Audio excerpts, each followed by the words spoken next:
Welcome to Rock That Relationship, a podcast about all things relationship with Corey and Tracy. Now let's get real and start creating relationships that rock.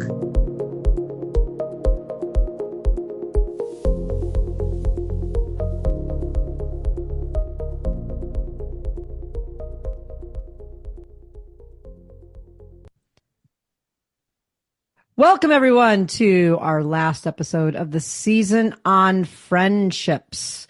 We've been talking all about everything about friendships we could think of. I'm sure there's more, but, you know, we covered a lot of ground, I think, this season. And we wanted to do kind of an organic, free-flowing episode, although they are turning out to be a whole lot more organic than sometimes I think. But a really free-flowing episode on kind of the evolution of our friendship and how it sort of holds up to some of the things we've been talking about this season and kind of just generally where it might go in the future. So we're going to do, oh, good. This will be interesting.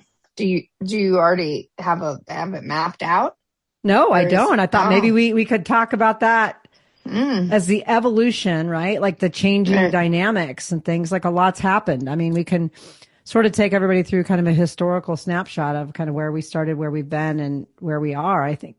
Is kind of a cool thing. But I mean, our 5-year Friendaversary is on July 4th. And maybe that's Tracy, about a month away. Yep. You can tell everybody, what do I do every year on our Friendaversary? Send me a card that's a romantic card with all the romantic things crossed out and the friendship things are put in. Do you send it to me or you hand deliver it? I usually give it to you, deliver it to you. And I say, oh my God, I totally forgot. Every year you say that. And then, I know. Yeah. I've already forgotten since we started this conversation. Oh my goodness. Maybe on if it is not written down in front of me, put it in your phone. It's 10-year. Get me a doily or something. What are you supposed to do? A doily. I don't know what happens. Paper. That's okay. Just get me a doily. Pewter. Or you could just get me a wad of pewter. That's probably worth a lot. Exactly. I was going to say a doily's cheap, but I don't even know where you get a doily these days. I don't know. I'll send you some GIFs. Oh, I'm sure you will. Send me a GIF doily.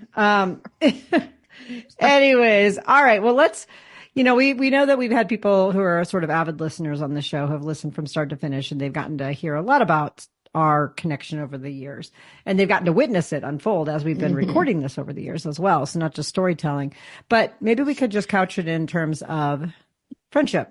And just really kind of focusing in on that as our topic and our friendship that has evolved. So I don't know. Do you want to start with kind of where we started, what your first impressions were, which I know what they were. I'm going to roll my eyes, but you can tell everybody and remind them. And then when you set the stage that way, I mean, I have to, so that people don't think that it's the first time you're telling me about your first impression of me. I see. I mean, we did talk for an hour, but I thought you were really uptight and I believe my thought was uptight East Coast professor.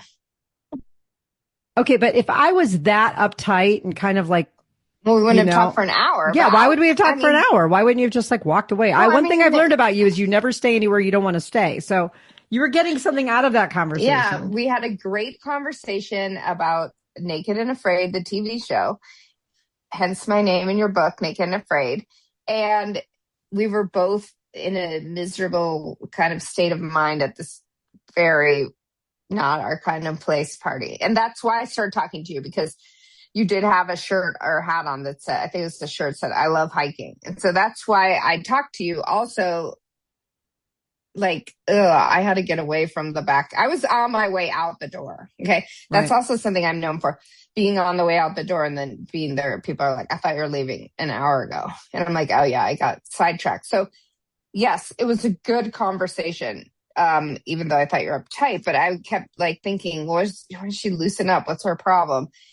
Little did I know you were suffering from your heartache, and everyone should read this story in the book because it's quite sad. And I always forget, like, gosh, that was really, if I had known that day, like if you had told me that, like I'd have been so sad for you. Like it was rough. Mine was an amicable divorce. You know what I mean?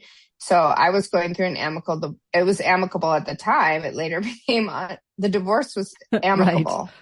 Right. After the divorce,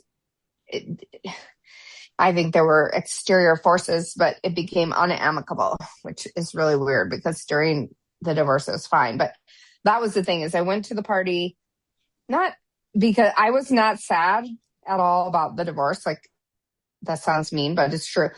What I was I had been, well, I'd been living in North Carolina and then I moved here and I think I'd only been here for a couple of years, but I was living in more of a suburban environment of straight people. So it was mostly like straight people. It wasn't lesbians. It wasn't people that I would naturally hang out with. I mean, I think at the time I was playing pickleball with a bunch of octogenarians. And so that was my only social outlet, you know. So the time that I got divorced, it was pretty much just playing pickleball with octogenarians who are awesome and very cool. But it was older, kind of wealthier, straight people, you know? So I was kind of a weird anomaly. And so my friend was like, just go to a party, find something to do. I told her about that party because I think it was advertised on a Facebook group. It was like lesbians over 50 or something. So I went. It was not my scene. I'm just not into that drinking and bobbing around topless in a pool with like 80 people there. So I was like, I am leaving. I was sitting with my neighbors. My neighbors were there and I was talking to them. And then I was like, I cannot do this. Like I was going to freak out. So then I don't know if I didn't even see you outside, but it's funny because we now have a picture of that very perspective because somebody else had taken a picture. You're in their profile pic for some reason. Right. For whatever reason, that, yeah. You're like sitting behind her. So I have proof that you had a shirt because when I said, do you like hiking? You were like, oh yeah. What? Like I was a stalker. I'm like, oh my God, it says it right on your shirt. I know. I was in such a hard place that day. And I'm like, and I had made my way around, like they had a bunch of food tables sort of shoved in a corner. And I made my way around to like the backside of one of them. And you came running up to me and was like, do you like hiking? And I was like, ah, and I was like trapped behind the table. And so I just was kind of discombobulated at that time. And then it's so funny. I know you describe it as if I like pounced on you, but I was on my way out the door. That's the thing is like, I was like, there is nobody here I have anything in common with. This is just depressing, gross. People are drunkards and I'm just I'm not a party person. I do not do parties. I don't do it. I don't like it. And I was just like, this is so not my place. So then when you had a shirt that said hiking and I'm an avid hiker, I was like, great. I believe you described it as I bounded over to you and like trapped you, but you're eating this food. Thank God. I probably saved you from getting salmonella. Well, yeah, I didn't get to eat all the way around the table, only from that one area right there. But yeah. I mean, we had I saved your life. Maybe so. We did have a good conversation. We really did. And then we intended to keep, well, sort of. You asked if I was on Facebook and I was like, no, I'm not on Facebook. And then I asked if you were on LinkedIn and you're like, no. And then we're like, okay, bye. And then we didn't exchange numbers. I realized that. I know because I probably would have been seen by either one of us. Just so every listener knows, neither one of us have ever been interested in the other. We've hiked a lot together. We've hung out together. We do a podcast, but now and never have we ever been interested in each other. And so probably including that day, there was nothing. Yeah, no. In fact, we have text. I called my friend and I said, I'm at this the only person I met was this uptight professor from the East Coast. And you texted a friend and said, oh, maybe I made a new friend, but no relationship potential. And we have that in text. So, right. We do have proof of that on that day. But interestingly, so maybe we didn't want to seem like creeps is why I didn't say. But also it's kind of safer in my world to like, I'm one of those people that will friend anybody on Facebook. And then if they turned out to be, dangerous or creepy, I'd just get rid of them. Whereas other people don't do that. So for me, I would have friended you on Facebook that day. Yeah. Yeah. Well, I mean, we were on two very different platforms of where we connect with people. And so we didn't, but it was like, what was it? Maybe 6 weeks later, I was hosting a meetup and you RSVP'd to go. Yeah. And I cannot remember if I was like, oh, that's that chick from the party. But interestingly, what I do remember is we did go the walk, but then we sat at the coffee shop afterwards with several other people. And you and I were like on the same page on a lot of important things. And I did think, oh, she's not as uptight as I thought. Yeah, because it had been 6 weeks, and by that point, my ex Mm, and I had broken up. She'd repartnered, she'd bought a house, and was on her way to a marriage proposal. So a lot happened during that period in of time. 6 weeks. I don't And even I think it just was was like, 6 weeks. okay, it was yeah. And so What is mid it was big. August that would have put it at? I don't know. So maybe even no, because we did July 4th. So it was like maybe it Yeah. was beginning of September. So it might have been 2 months, about 2 months. No, no, it wasn't Was that it? long. No, but it Maybe was six like, weeks. yeah. And I was like, oh, she's not as uptight as I thought. And so probably then I heard the whole story and, Yeah, the whole thing and why I was in such a bad place that day. And but and interestingly, the genesis, I think, well, okay, so that was like the beginning of the friendship, but it, it then got really crazy with the spiritual stuff, with this stuff, because in like October, so a month or two after we met, you went to the first psychic and then you called me and you're like, I have to come over and tell you everything. And then I called her right then and I told her a friend named like Jennifer or Vanessa sent me because I didn't want her knowing that we knew each other. oh The yeah, yeah. psychic, I was trying to trick the psychic. And then I went and, again, I would never have set foot in that house based on the looks of it from the outside. I didn't think I'd come back out alive. And so you had been there already. So I'm like, okay, I'll go in. And then that kind of started us on our whole like spiritual um journey. I Journey. mean, Yeah. you Yeah. had a lot of repressed stuff from childhood of like not wanting to let in, like the way you get information is through dreams, you know, and that like stuff scared you as a kid. And so you kind of push that aside. And then I've always had what I consider to be like claircognizant, just knowing stuff. And I didn't develop it or do anything with it. So at the time that we met, it was like an opening.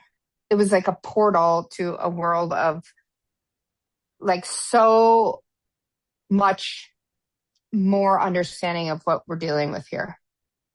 Well, you remember what even happened before that? It was in second week of September, I think it was, when I went to that tarot lady, and she drew the card of the lawyer card, and she's like, "Do you know a lawyer?" I'm like, "I know one lawyer, and I just met her." And so it was like right around the same time. It was just right shortly after the walk that And we she did. said, she's going to be very important in your life and you need to listen to her. And then you called me and said, do you think you're the lawyer? And I said, I know. yes, yeah, of course I am. And that You might have better been the listen first to time me. we even talked on the phone. We had texted a few Yeah. times and stuff. And I think I was just so overwhelmed. I called you from the parking lot. And then you're like, of course it's me. And then after that, it kind of unfolded and I was doing some more of the spiritual work and, and in the meantime, I was really struggling with this breakup so much so. And for whatever reason, you and I kind of connected around that and you were the confidant, right? The whole time. Right. Every time something would happen, I would call you, I would text you, we'd hike it out. And it kept unfolding and unfolding and unfolding until it got to a point where then the spiritual stuff was sort of coalescing with the hiking. And I mean, we did Right. Grand Canyon Well, in and November. And I mean, we did a lot of yeah, that stuff together.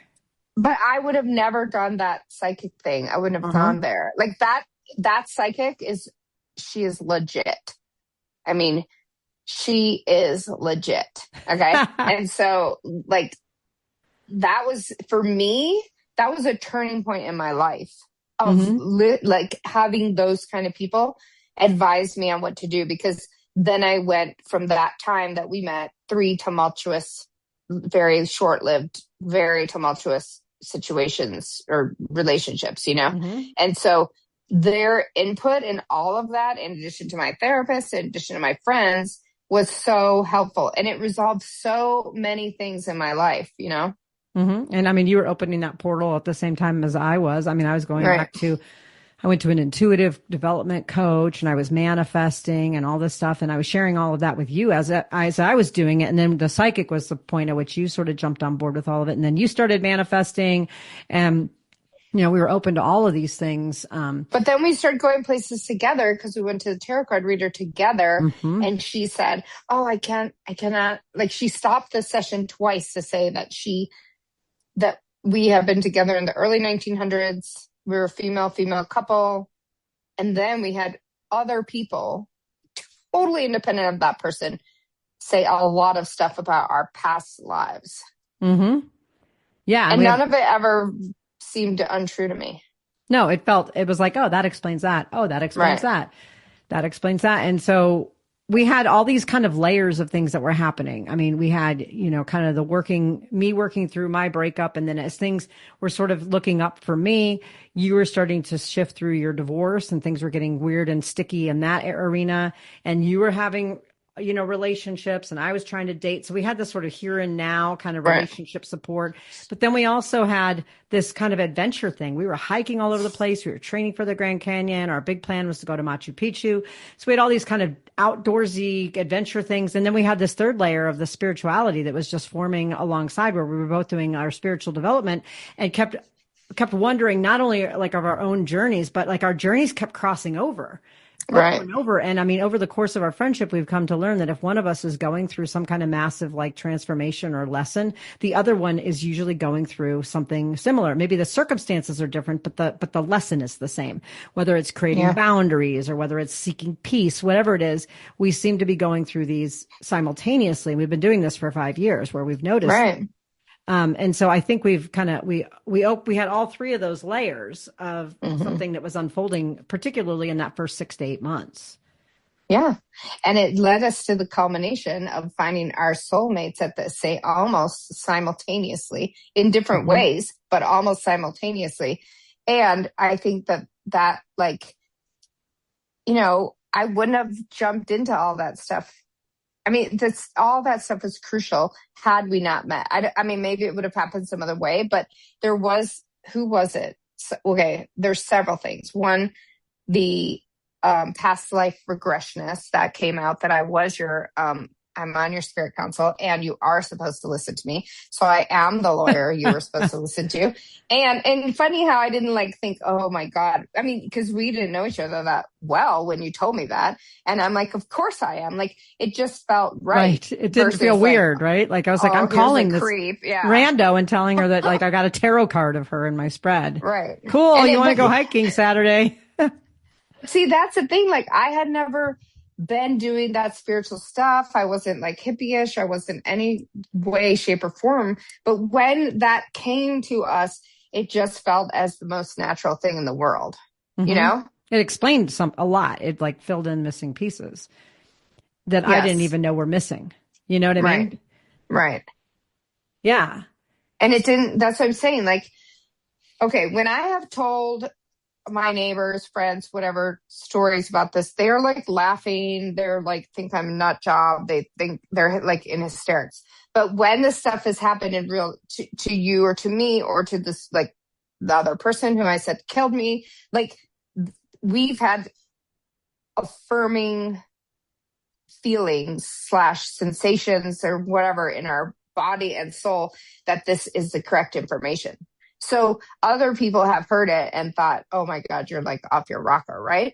And yet when we've heard it and when the people we've shared with that we think were involved in another life, and I know I was right about this, they had a full body reaction to it. So it's like everything happened. And I always tell you, you say, oh, weird, isn't it? And I'm like, no, it's not weird. It was like, we have to have come up with another word, which we haven't, to say, yeah, this is how it's supposed to be. Right. And so like opening up that whole, so like our friendship has been so helpful in this lifetime, in this reality, IRL, in real life, like to help us to get through all the things that we've gotten through, both of us in the last 5 years. You, multiple breakups, me, multiple breakups. not being able to see my stepchildren from the previous relationship and deciding what I should do about that. And then your death of your mom and the fact that I took this random job at a personal injury law firm and I hated it. And I was there for 2 months, not even a month, but that I was behind a bus that said 22 and it was the year 2022 and it had their name on the back of the bus. And I got the job the next day and it happened to be the number one personal injury or medical malpractice attorney in the state or one of them. And I would have never known a medical malpractice person to refer you to, right? So for your mother's situation. So all these, I shouldn't even say weird things happened that were so helpful in real life and in our understanding of all the lives that we've had. Yeah. And it explains particularly one of the lives that I think is most interesting is the one where you referred to it as the World War II when I was supposedly your parent. And we've had dynamics between us where we have a parent-child dynamic sometimes but now knowing that's something that's embedded so deeply beneath this here and now, it's okay, I got to be careful. I got to not parent you. You're older than me. Why in the world am I parenting you? And I don't need to parent you. And we could see how these play out in our dynamics, and it's super helpful. Right. I mean, that's explained so much of my desire to push away and act like a teenager, right? But also, interestingly, I mean, I'm certain that we were Gertrude Stein and Alice B. Toklas of literary fame out of Paris, two Americans living in Paris in the turn of the century. And in that lifetime, I wrote the famous book. In this lifetime, you've written the book. Yeah. And I had this feeling it's your turn. It's not my thing to get involved. I'm in it. I'm one of the main characters. And then in that lifetime, you were the subject. The famous book that she wrote was the autobiography of Alice B. Toklas. And if you look at photos of them, we're oddly we look like them. And you think the one's not attractive, but you think that one isn't, but you're like her in so many ways, right? Yes. Okay.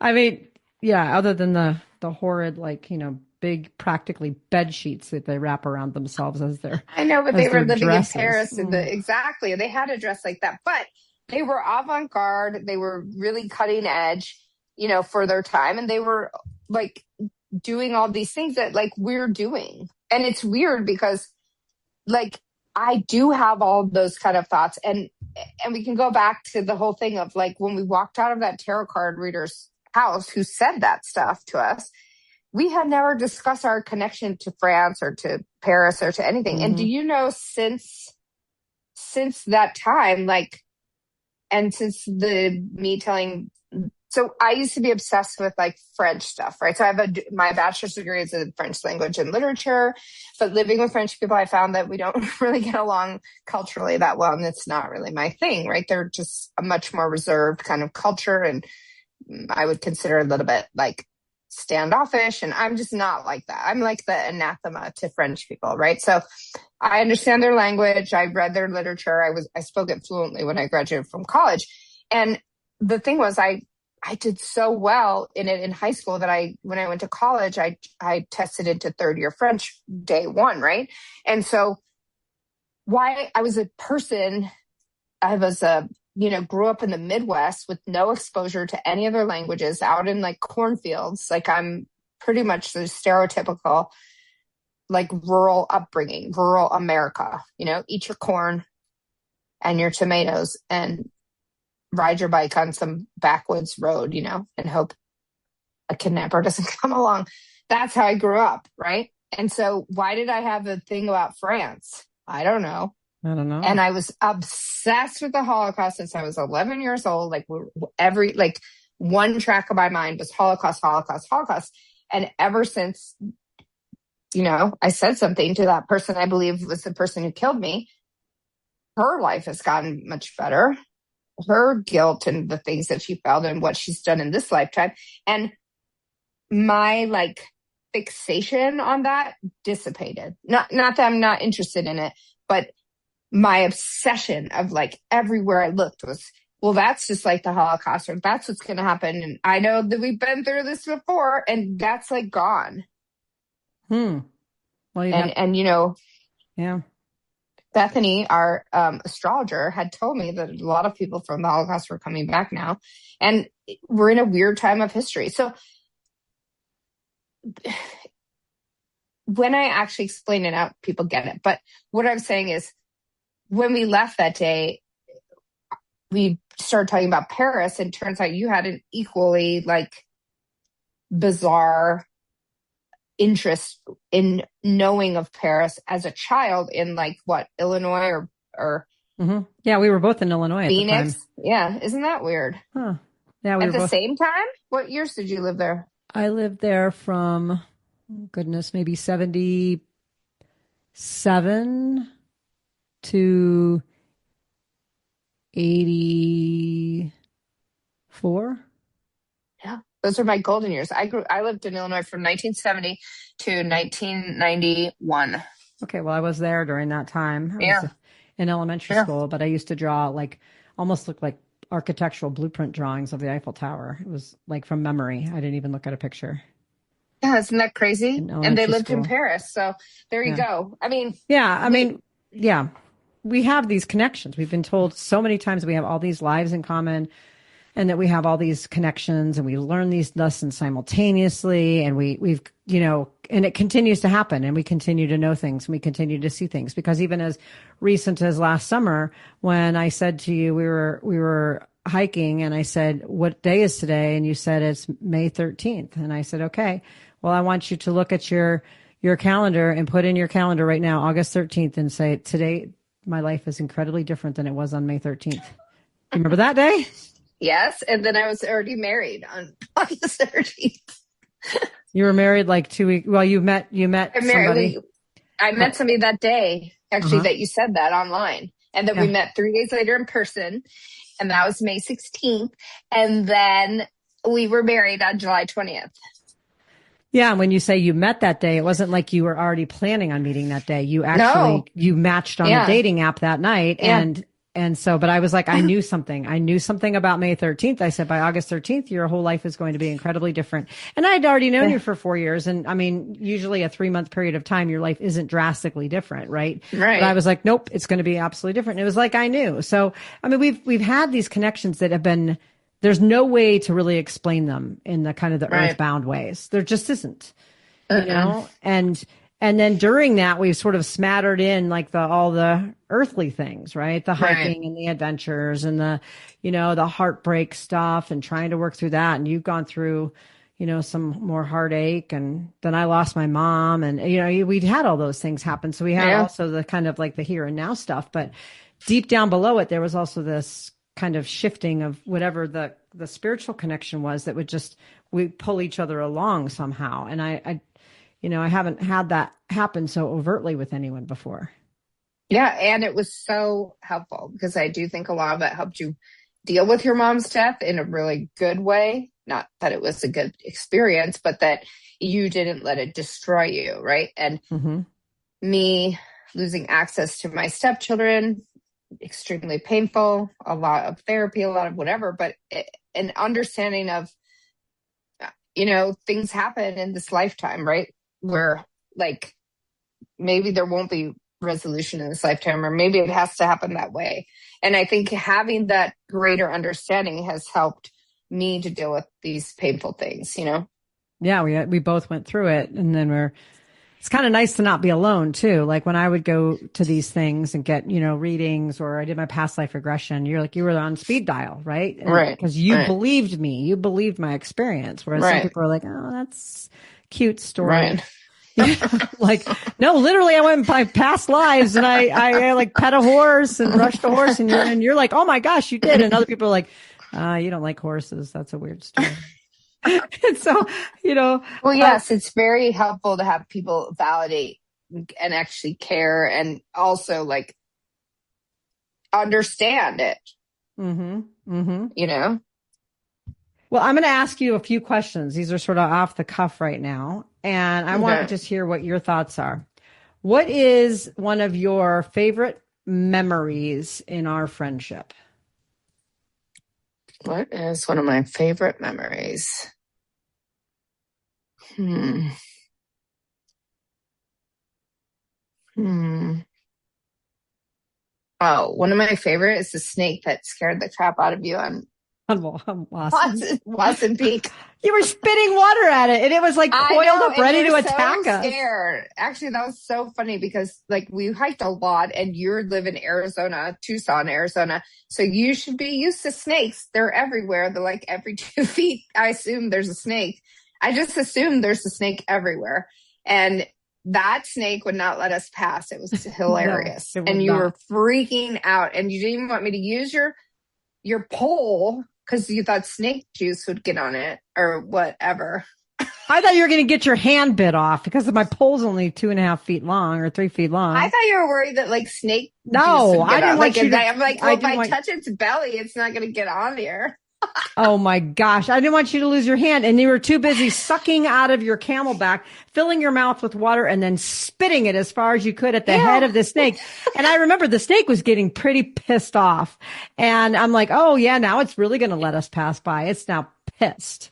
Like we're getting to the top of that mountain. It was only like another 10-minute hike, but it was like, you're not going to stop us, snake. And then not only did that thing go up into the bush and like threaten to strike at us from the bush. Do you remember that? It was like, it was then instead of being at our feet, it was at shoulder height. So I had to stand between you and the snake, and then you could run by. And I'm like, we're going. And then we get to the top, and then we're watching, and somebody else has the same experience. I know, we hear screaming from below, and they're like, ah!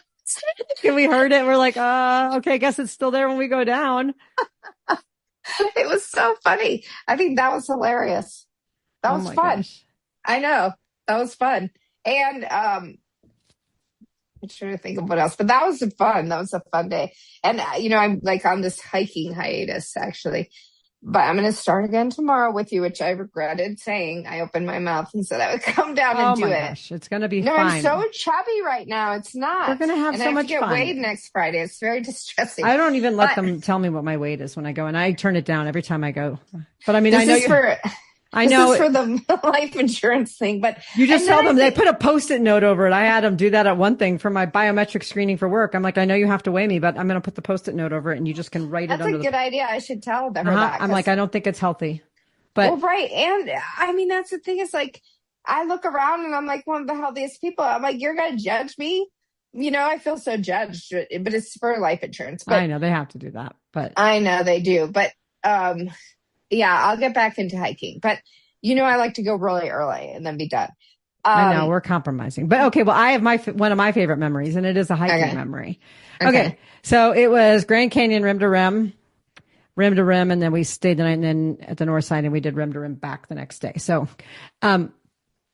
you had gone ahead. You had gotten the cabin for us, and then you No, I'm going to tell a different part of the story, because the part of the story that you're expecting is the part where you claim the queen bed. And, anyways, I feel like all my ligaments in my knee were completely torn, and I'm dragging it behind me to get across the canyon. And I knew I had to go back the next day. And you're like, there's no shame in the shuttle. I'm like, that's the shame shuttle. Yes, there is. There is. I'm not taking the shuttle.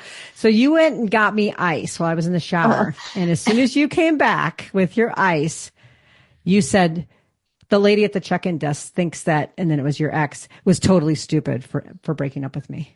And I was like, what? I was like, you just went to get ice. Like, what happened?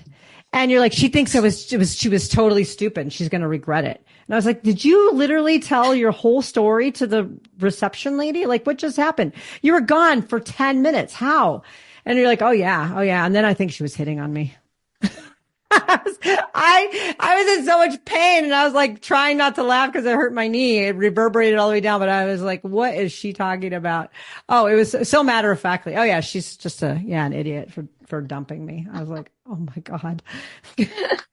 That's right. If you're going to get ice, you might as well tell your story. You might as well. And she was a listener who seemed to be trapped behind a desk and couldn't get away. So perfect person to share that with. Oh my God. She was not trapped. But that was we've talked about this at that lodge burned down, which is so unfortunate. I know. I got there way early. And then, so I was ahead of you guys. And then I went to the general store before I got to the cabin, and I had a Mountain Dew and a potato chips. And then I thought I was done, but I was by myself. And so I had no idea. And it was like another 2 miles to the stupid lodge. And at that point I was just mad. And I did get her to give me the keys, and I got in the room and I got the shower fixed before I got there. So that should be your favorite story.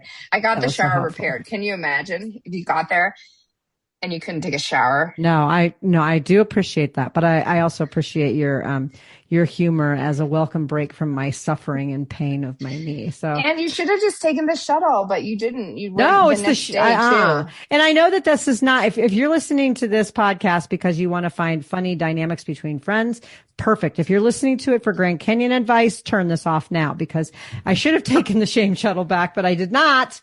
And I would highly recommend that people do that for their own safety. It wasn't a smart idea, but by the next day I was feeling a little better. So I, were you, well, you did, I think you ended up, what do you call it? You put your knee in the water. You like soaked your knee in the water and stuff. And that day I went ahead of you guys again. And then I was there's a part that's like, it's just sand and you feel like you're being burned to death. That's why I went ahead, because I was like, I have to get through this. But there's parts where you can just lay in the water, you know? Mm-hmm. And I had thought of going to the river, and then I was like, no, I shouldn't. As a beach. And anyway, someone drowned the next week, and I'm so glad I didn't go by myself. But I got to the top and I was sick, like from the altitude, like that it's the altitude gain that you do in the hike. And I was like so distressed that I have to pay $2.50 for a can of Sprite. But I was so nauseous that if I didn't have it, I was going to be like, I was so depleted of, like electrolytes. And even there's signs all over the Grand Canyon that have people puking on them. And it's like, you can take your electrolytes, but we've experimented with different kinds of food, electrolytes, and all that. So yes, if you want some Grand Canyon advice, we can give it. Cause I used to use those salt tabs, remember? And they just, they become so in your mouth.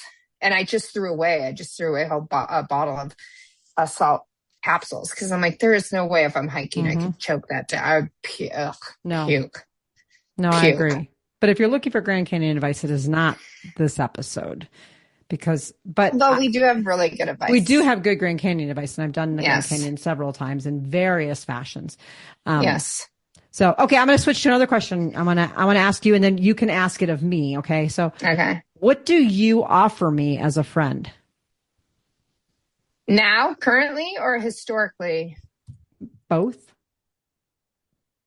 I mean, I think I'm a pretty good friend. I'm not the kind that's going to go to dinner with you. And I'm not the kind that's going to like make plans. You've had to force me to do almost every social thing that we've done. So what do you offer me? This is what you don't offer me. I offer a lot of talking, a lot of processing. And I always enjoyed processing while hiking. I enjoy a lot. I'm able to talk and process and talk and process and talk and process and talk and process. Yes. Yeah. That's it. Okay. That's what you offer me. Okay. Yeah. So then you can ask me. What do you feel like you offer me? I think consistency, and guidance. And I just sort of show up. I'm just continue to be like a continued presence no matter what you're going through. When you were talking, the word I was thinking was guidance, and then you said it. And then I said guidance. Yeah. Yeah. Yeah. So I think that, and without being forceful, you talk and process. And I talk and process with you. And I think I also encourage you to do the things that you want to do. Yes, you're very encouraging, and you would have helped me a lot more if I would listen to you about the business stuff. And I am finding my way. It's true. But when I was in Burma in the year 2000, I was approached by a man at a temple, or had I gone to the temple with him? I don't know, but he was a palm reader. He could read palms. He wasn't necessarily a palm reader, but there were shamans at this temple in Burma, and they got very agitated that anyone else would do what they were doing, right? I think I'd spent the whole day with him. He was a Buddhist teacher, but he was our like, they basically ride you around on bicycles there. So my friend and I were riding around with him, and she had gone off to like hang out with school children or something like that. And I was with him and he read my palm and he said, everything is always harder for you at the beginning, but then you do really well at it. And that's kind of been my entire life's experience, is that it just takes me forever to like, everything is harder. Cause I don't know if it's because I don't go for the help or I have to like figure it out on my own or something like that. So that's something that like you would offer me a lot more assistance, but I'm not willing to take it. Not because I don't think that your assistance would probably get me where I need to go much sooner and faster. But it's like, I just have to figure it out for myself. And it's awful to watch, I'm sure, bumbling and waste, not making money. And then like I just left an investing thing and I was like, oh my God, okay, I've got 56 more years to go. So I'm going to just pretend like I'm 20 and I'm doing all this from the get-go, and I'm not going to let it bother me, the time that I've wasted. And it's the same with everything, the business, all that. Like, it's like I have to figure that out. So I think that you offer also an ability to see that, and as painful as it may be for you, back off. Mm-hmm. Right? And just watch me bumble like a fool. I do watch you bumble, and it is painful. But I also know you're not going to, you've listened to me. One thing you listened to me, and I think you were very grateful for it, is when you were talking, you brought it up every other month for a long time, of you were going to sell your townhouse and then you were going to every iteration. Blow it up at one point. I was going to burn it. I was going to sell it. You were going to live in a van. You were going to live in Thailand. You were going to live in Seattle. You were going to live in San Diego. You were going to live in LA. There are all sorts of iterations of whatever was going to happen. But the bottom line was you were going to sell your townhouse. And I finally just said, okay, well, if you sell it, will you sell it to me? Because it's such a great investment. And I remember how irritated you got by that. And it's true. It is a good investment. A townhouse in Oro Valley. Are you kidding me? And so, but also you said it, you didn't say it as a reverse psychology. You were serious. And I was serious. I would have bought it from you. I know. And I'm like, if she thinks this is valuable, then she would make money off it. And then I would, or in 10 years, when she's making money off of my townhouse. So you're smart. See, yes. And I have thanked you. I now love this townhouse. My wife thanks you. My wife thanks you for keeping me here. And, because you two would never have met. I know. And we have the best life ever in this townhouse. And it's so weird. Like, this is a tiny townhouse of 1,200 square feet. And there's 5 of us here. Not 5 of us all the time, but 3 of us all the time. And then 2 more, like, on the weekends. And honestly, even with the dogs now that we've made their own apartment, everyone can have their own space. Mm-hmm. It's wild. It's wild. And it's like with the Swedish do. They like maximize space. Like, this really, we don't have a lot of natural disasters here. When I drive in certain parts of Tucson, I'm like, why do I live here? And I miss the water. I guess you lived in Illinois, Chicago for a long time, so you're by Lake Michigan. But like living in Seattle, you see the water everywhere. Like, I lived in Sarasota, Florida. I saw water all the time. I lived in the Bay Area. I was right near the water. Yeah, that's the only thing I miss. I wish we could like get some rivers going here.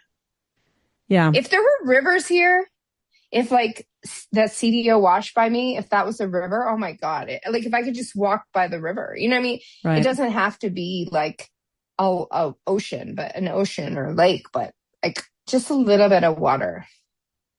But anyway, I do every morning. I wake up very happy, grateful, appreciative, Yeah, because you remember what I said too? Here. I said, you don't have to live here, but it's not a good idea to sell your place.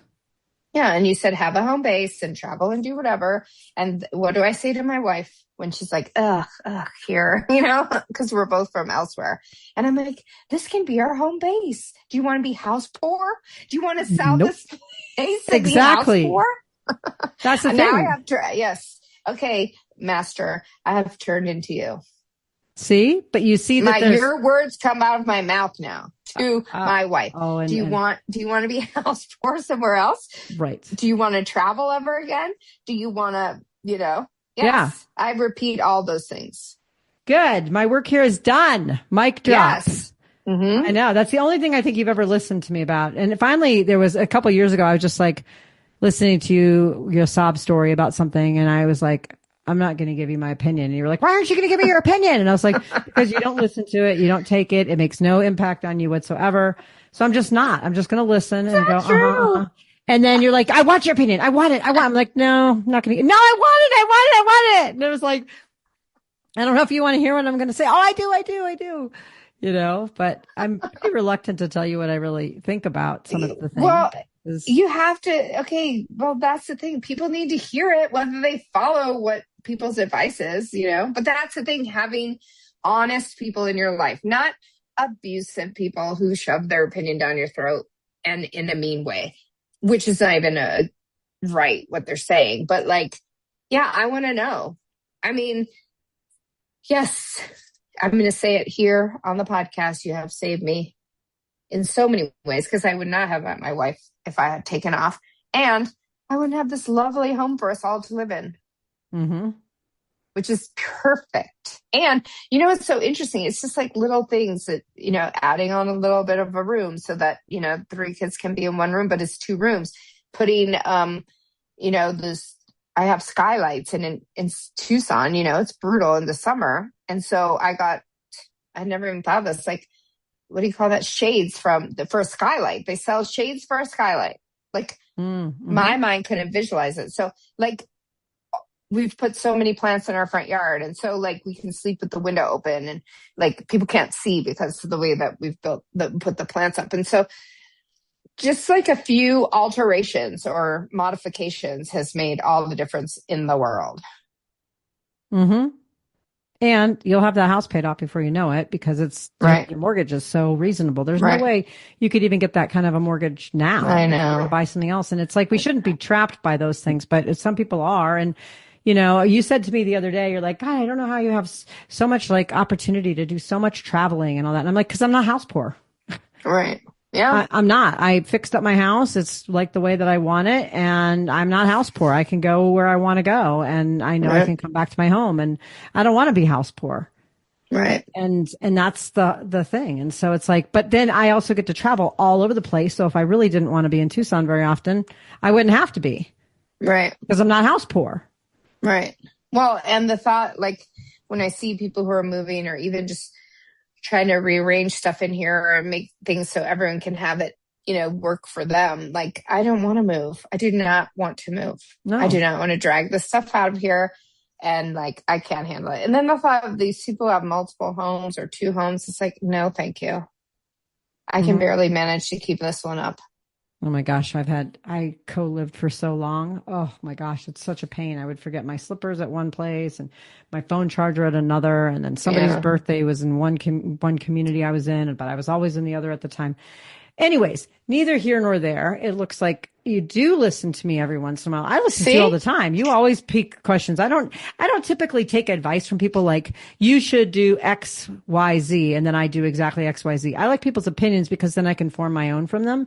And sometimes I take more of somebody's than not, but sometimes I take a mix of people's, or sometimes someone gives me their opinion. I'm like, I have a visceral reaction. I'm like, absolutely not. But that also helps clarify, right? Like, so the advice is not necessarily bad. It just because you don't take it verbatim doesn't mean that it's bad to get, you know. And so exactly. But I have taken your advice verbatim, and now I spew it out of my own mouth. So yay! Yay!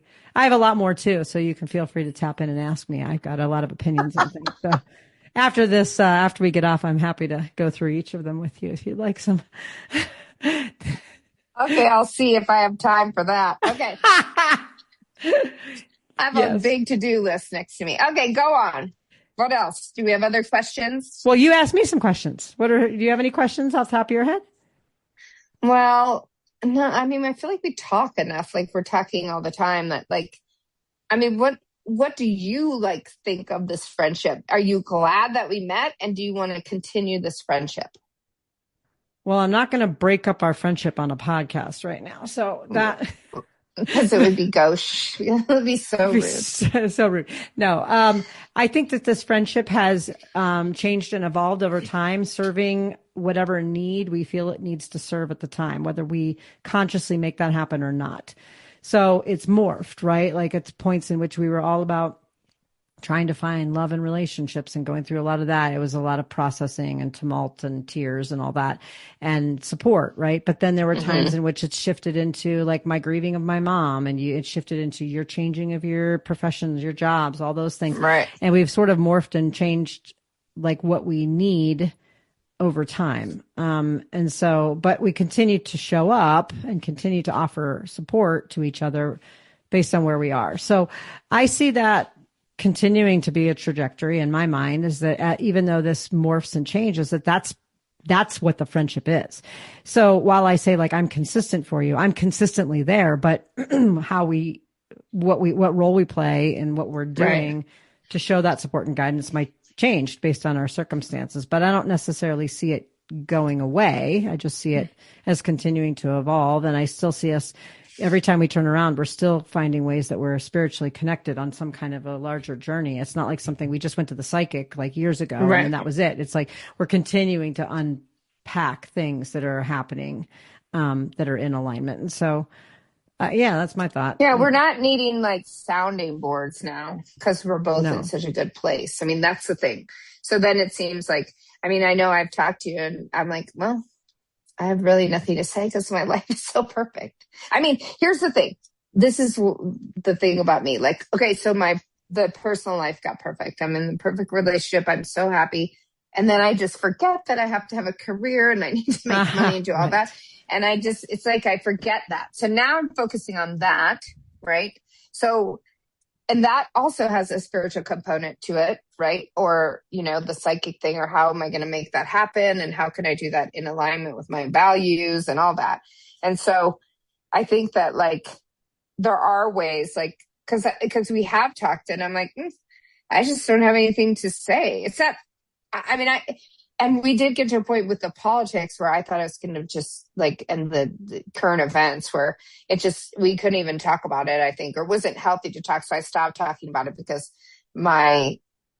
I was so freaked out and negative about what's happening. So not because, just for listeners, not because we disagreed at all. No. We're on the same political side. It was overtaking you there for a few months. And it was a lot.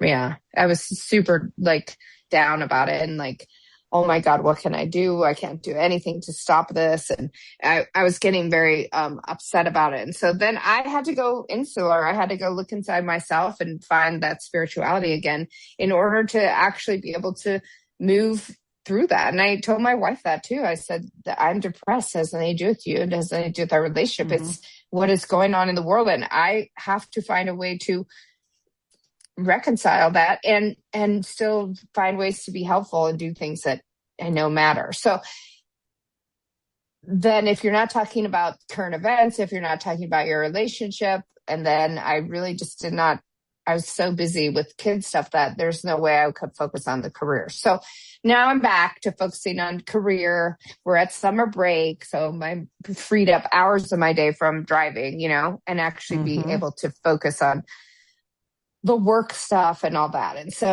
I'm actually really excited. So like, cause I've told you now I'm becoming a certified financial planner and then I guess life insurance salesperson or something. I don't even really fully understand it yet. I'm just starting down this journey, but I just went to a luncheon and I was like, I don't know what this person's talking about. And it was all about funds by, this, you have to have like 50,000 or 100,000 to even get into them. And I was like, so I like downloaded Economics for Dummies on my phone on, the library app. Yeah. And I was like, and I wasn't going to buy it either. I was like, oh my God, I'm now setting my goals. I never was a person who set goals before. I didn't really care. I just kind of aimlessly drifted along, but I have a family. I want to be here for 56 more years. I want us to have, my wife to be able to retire and that we can enjoy our life before I'm 75 or 80, And so now I'm seeing that stuff, enjoying it, and not seeing it as, sorry, I can't think about it or talk about it. Or, I'm like looking at the world in a different way. Why are there the haves and the have-nots? Why are there these people with this money? So it's giving me a new excitement for life, I guess, in the career zone. I have my legal advising business, but starting a business and all that. And so it may be that I do come to you for help with that or assistance or advice. But I also, I'm not one of those people. I don't want to lean heavily on friends, I mean, I have a friend coming over today to work on our cars, but like I went to his farm, a yard or whatever. He's got his 40 acres and helped him do some stuff there the other day. So I like a reciprocal. And it's hard with you because there's really no reciprocity in those realms because you're so far advanced, You're so much more advanced than I am. Well, I might not come to you for career advice, but certainly like life. But I mean, the advice other and stuff, yeah. But your relationship's good and you're not needing that. So we'll have to what we could do is we could write topics on a piece of paper and then pick them out of a hat. Because I never want a relationship to be one-sided where I'm like, oh, what should I do about this? And I also hate to talk about the details. Like my website, I did fix my website. I changed it. Yay. I just let the AI do it. Okay. Well, good. It knew I needed an update. Okay. Well, there you go. I don't know how I changed the whole thing. So I was like, sure, great. And now I have 2 clients. And I mean, that's the thing. Like, I want to talk about, I don't want to be the bummer. I don't want to be the ball and chain, you're dragging up the, hill talking about, I don't want to talk about the details of some website crap.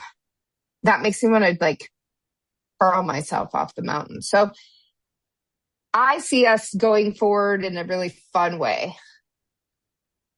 Yeah. Talking about fun things. Doing fun things. So, yeah. And we do. And we talk, I don't think we ever run out of things to talk about. We do end up talking about current events, but it's not basically like we're all going to die tomorrow. It's now more like, this happened. And then we talk about what our thoughts are and, in a much more analytical kind of rather than we're going to die kind of way. And I do ask you for advice on things. We had a really good conversation the other day about the future of the podcast. And I was, things I was questioning and wondering. And, so I lean on you too. It's never really been one-sided. And if anything, it was one-sided when I was going through my breakup years ago and you were there. Okay, you owe me then. You can help me with I've been helping you with your website and your mission statement for 5 years now. But yet my point is that it is reciprocal. It's just that, and we don't run out of things to talk about. It's just that when we came together during a time in which both of us were really going through some massive transformations in our lives. Mm-hmm. Things were upended. We were both in the business of making new friends, reestablishing a new life. You had moved into your townhouse. I was solo in my house. It was just like lots of changes were afoot and we were emotionally going through things.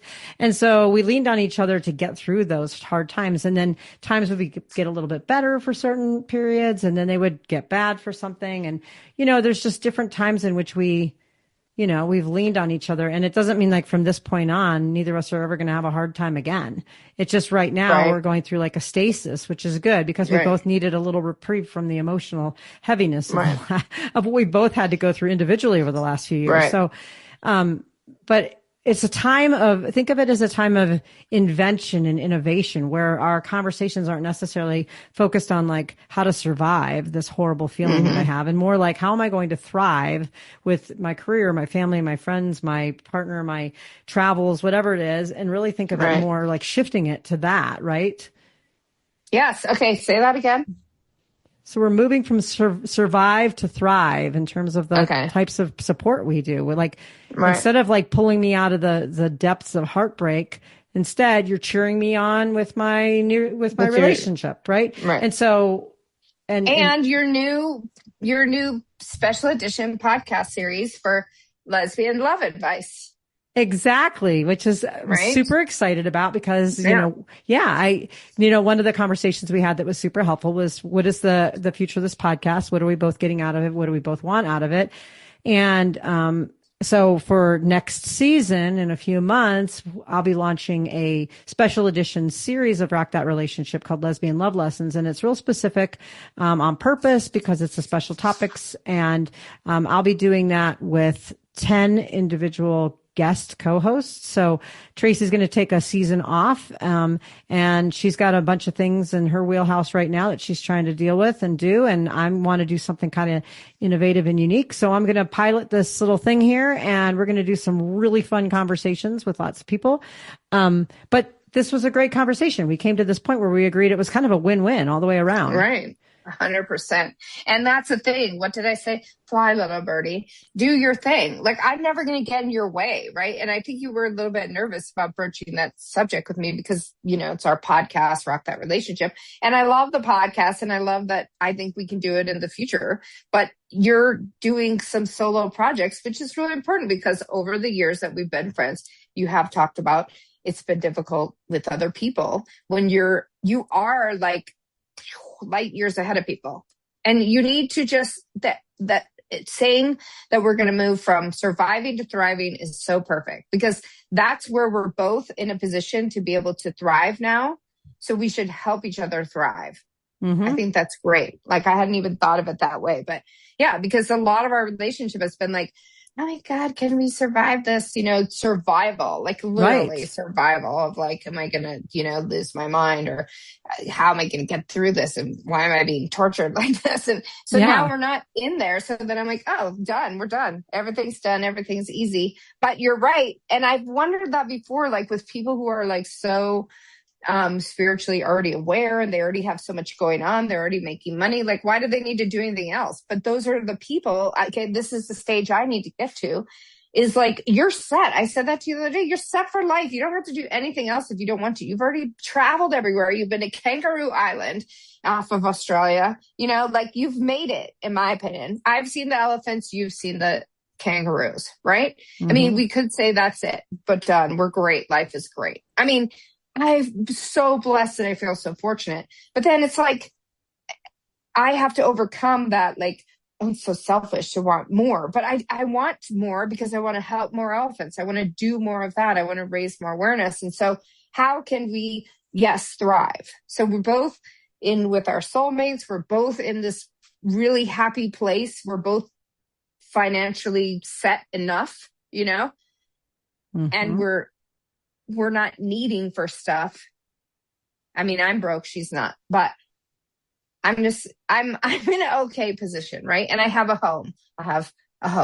And that I'm so grateful for because many, many people do not have a home. And so I want to thrive now. And so when I'm thriving, the way that I have to look at it is I can help even more people. Right. Mm-hmm. But I have to get to that. And you said to me the other day, and this would probably be your second big advice that I take. Like the first is, keep this townhouse. Don't be an idiot. Don't sell. You have a home. Many people don't have a home. My God. And you know what it was? You told me that, what was it? So many people over 50 or 60 are going to become homeless because of what's happening. And because, I mean, I can't even get into that because now when I'm taking this financial class, I'm learning about how much credit card debt's out there, how people are really strapped. Right. So for me, then I say, okay, I need less. Well, I can do that in my personal life as far as like, I don't need to have any other clothes. I don't need to have any other this, but how can I actually thrive? How can I go out there and thrive so I can create more of that? And that always seems selfish to me. And you said, you're the one getting in your own way. Mm-hmm. Mm-hmm. And it is, it's that shadow work that I have to do about that. Abundance isn't for me or wealth isn't for me or health. I mean, the health, I take that back, but like the wealth and the like mm-hmm. means to do other things to help other people. And so that you saying you are the one in your way, you're the only one in your way. Like mm-hmm. you're the one who keeps throwing up roadblocks and it's you. So I have thought I am taking that seriously and it's true. Mm-hmm. Right. So I have to talk to myself and figure that out. Right. And I'm getting there, Well, part of it is that you exist in a state of survival because that's what's comfortable for you.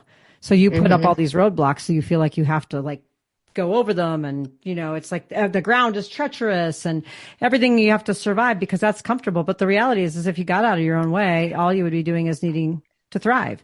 And again, thriving doesn't have to be selfish, as you said. Like I'm advertising my book, The Soulmate Strategy, which I'm doing right now, advertising it everywhere. I'm advertising it everywhere. Do you know that writers don't really make a lot of money unless you're like Stephen King? You're not going to live off of your writing proceeds. The amount of money I spend in writing this book, I will never get back. And I get that. And I'm okay with that. I'm not trying to sell books to, fill my coffers. I'm selling my book because it is my way of helping to change the world. And I can't get in my way and be like, oh, it's so selfish and sleazy to like try to push my book on people. No, I'm going to sell my book to anyone and everyone because I get little messages from people that say your book made a difference. Your book got me through that. And that's why I'm doing this. So what is that book called? It's called The Soulmate Strategy, My Imperfect Plan to Conquer Heartbreak and Find True Love. You can find it online, and you can find my audiobook that I recorded too. But I mean, like, if you don't even want to buy it, don't buy it. Get it from your library. Get it on Spotify Premium. It's free. I don't care. Read the book is what I'm saying. And so if I looked at that as like me trying to be like sleazy and sell myself, but like that's not what this is. This is me changing the world. And yours is the same as like your legal advising and some of the stuff you want to do with like coaching, mentoring, mediation, all this other stuff. You're like, well, I don't want to advertise. Like, well, yeah, because someone needs your help. Right. I know, but it's so hard. It feels so sleazy to me. So surviving, not thriving. No. Thriving, not surviving. Not surviving. Exactly. And that's don't put surviving, not thriving. Thriving, not surviving. Surviving to thriving. Whatever it is that we're doing. But the point is that this idea is that we're in a state right now where we both have the potential to and are thriving in many aspects of it. There will be other points during our friendship when one of us is just simply trying to survive. A horrible setback happens, something health related happens, something with a job happens. Who knows what it is? And you're trying to come up for air and the other one will be there, right? So we can slip into these survival modes, but we can't live in the state of survival all the time because it isn't good for us individually and it isn't good for our friendship to make it based only on when we're in tragedy. I mean, I don't want a friendship based on the fact that one of us has to be in tragic circumstances for us to have something to talk about. I know, but it's interesting, right? Because that's where I think like it just seems so obnoxious to say, oh, I'm so happy. Like, that's why I don't talk about my good fortune either, because I feel like it's a pox on me. I'll get a hex. Someone will put a hex on me or something. Like, I'm scared to talk about the good things because I am really afraid they'll be taken away. Okay. That's superstitious. Talk about the good things and it'll bring more good things. I know that's what manifesting people do. That's law of attraction, yeah. I still like have that. Like, I'm having a physical reaction right now to that if you talk about the good things, knock on wood, they will be taken away. If you revel in the good things, if you're so happy. Like I told you, I always see these people, the good die young, these people like they're perfect and then they die. So I try to keep a little bit of nastiness in me so I can I'm not taken. And so when people don't go to my funeral and say, she was such a good person, I'll be like 98, no, 106. I'll be 106 and they'll be like, she had a little vinegar in her. But like, that's the thing is like, yes, I do live with those superstitions. I was raised in that kind of ways, like, I was raised where there was no good fortune. And then it's like, if you see other people's good fortune, it must be because they're arrogant and conceited and all that. So I have a lot of shadow work to do. You do, because shadow work. As long as you're not bragging about it or like making fun of someone else because they don't have what you have. But if you're like, yeah, I'm happy. I mean, I'm really excited. Like, I've been told by so many people that this is really cool, that they want to find the kind of love that my partner and I have. They're like, it's just, you glow, you light up a room. Everything is just on fire when you two are together. And I watch that and all I want to do is have that. I had actually a friend who went out and got ordained to do weddings because she was so motivated to help bring people together for love, not for us to get married, but just in general. Like, and I've had people text me even just yesterday saying, I want what you have. And I'm like, I'm not throwing it in your face to make you jealous. I want to inspire you so you can have that and that you should have that and you shouldn't settle for anything less than that. And so if I have to keep showing up and sharing my love with people so they get inspired, fantastic.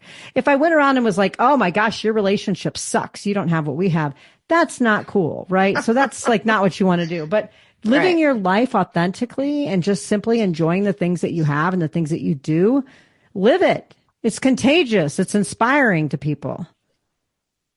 Okay, well, that's an interesting take on it. Yeah. I always just feel like, oh no, if you say that stuff, you're gonna get it pie in the face. I mean, there's no more likelihood that you're going to get pie in the face than if you don't say it. It's going to happen regardless. So, just live it, feel it. Don't hide it. Right. Don't mute it. Well, I mean, I try not to, but I'm like more scared than it gives me like fear that I better protect this. But that's going to be our new era. So this is the end of an era. Yes, it is. I want to say something to that last point that you said, and I know we need to wrap up here soon. There's a thing called the Wallenda effect. Have you ever heard of the Wallenda effect? No. Okay, so you know who Carl Wallenda is? He's like the tightrope walker from like, I don't know, 4 generations ago. Oh, the 1800s. Yeah. And every single son that he has had after that, maybe even daughters, I don't know, have been tightrope walkers. There's even the latest Wallenda who like walked across the strip in New York just a couple of years ago and did Niagara Falls like last year. Anyways, so the Wallendas, the flying Wallendas, his family has been doing this for a long time. Well, Carl Wallenda was so famous for doing this, and people would come from all over and watch him. And every day he'd get up in the morning and be like, I'm a great tightrope walker. I'm so excited today. I'm going to get to do this tightrope walk. And he'd walk across, and then he'd come home for dinner that night. And one morning he woke up and he's like, I'm really nervous that like, maybe I'll fall today. And his wife's like, don't say stuff like that. And she's like, come on, you always walk across. He's like, I don't know. What if I fell? And then that day he fell and died. And so, okay, so what? So that story didn't help. Yes, it does, because the idea is that if you are kind of waiting for the other shoe to drop and you're scared to say like how great things are because you're afraid that something bad is going to happen, then all you're doing is living in a state of fear, like Carl Wallenda did, and you bring fear on. But he died. Yeah, because he was so focused on what the bad could happen from something. He didn't want to jinx it. And then something bad happened. But every day that he went out and was like, I'm walking across this tightrope. It's great. I'm a great tightrope walker. Things are great. He ended up making it across the tightrope. And it's the same thing. If you worry that the other shoe is going to drop, or you worry that if you say how great things are, that bad things are going to happen, that you're just manifesting that. Like, why? Don't be Carl Wallenda. Like, okay, the Wallenda effect is a psychological phenomenon where intense fear of failure increases the likelihood of making the exact mistake you're trying to avoid. Exactly. He fell to his death in 1978. Before this fateful walk, he spent months obsessing over the fear of falling rather than focusing on the act of walking the wire. But maybe he should just stop and gone down to do something else. Well, it could be intuition, and he could have like been like kind of envisioning his own death. But the point is that we are worried that something, if we relish in something too much, that's going to fail, and then does increase the likelihood that we will fail. So don't manifest that stuff. Enjoy the feelings you're having right now. Enjoy the successes that you're having. You're not rubbing it in anyone's face. You are thriving. Enjoy it. Because the more you enjoy it and the more then the more you thrive. And it's like a cycle. Do you ever try to wonder why, other than like those setbacks I've had in some of my personal relationships, that most of the time I'm thriving?